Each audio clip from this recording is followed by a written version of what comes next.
Assalamualaikum warahmatullahi wabarakatuh. Halo anak-anak hebat, apa kabarnya nih di rumah? Semoga kalian tetap sehat. Oke, di semester yang kedua ini, materi yang sudah Ibu siapkan yaitu tentang teks diskusi. Oke anak-anak, udah siap ya menyajikan teks diskusi. Tujuan pembelajarannya yaitu 1.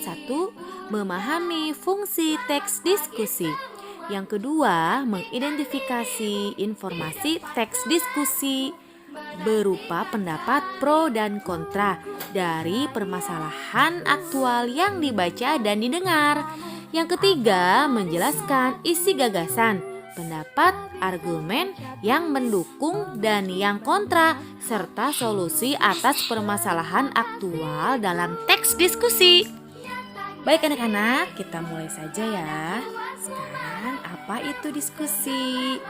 Pernah mendengar tidak kata diskusi? Teks diskusi adalah sebuah teks yang memberikan dua pendapat berbeda mengenai suatu hal. Yang satu pro dan yang satu kontra, yang menyebabkan kedua belah pihak menjadi saling membicarakan masalah yang sedang dipersoalkan. Nah sekarang apa itu pro dan juga kontra? Yang tahu bantu ibu yuk.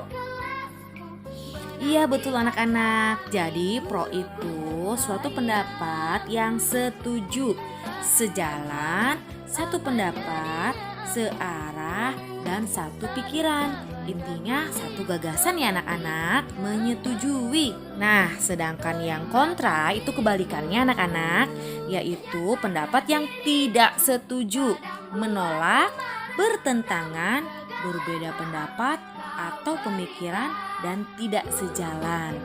Sekarang udah tahu ya perbedaan antara pendapat yang pro dan juga kontra.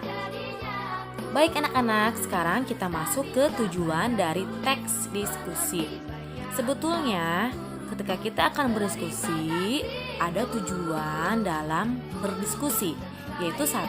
Mencari kesepakatan, kesepahaman gagasan atau pendapat. Diskusi yang melibatkan beberapa orang. Jadi dalam tujuan teks diskusi itu untuk mencari kesepakatan dan kesepahaman.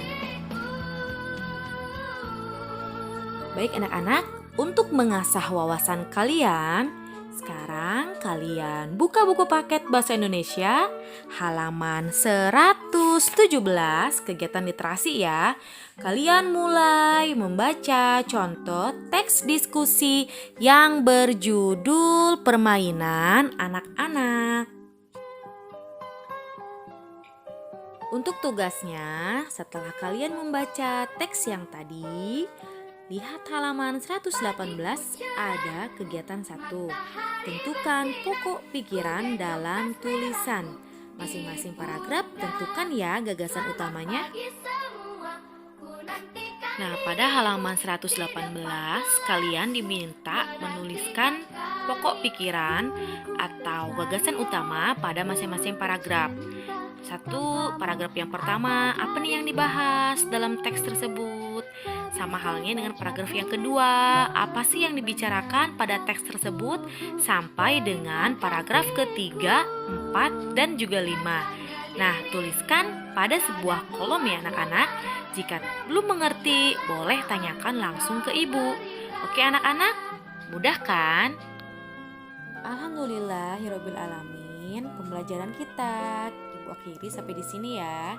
Ingat anak-anak, tetap semangat belajar dari rumah.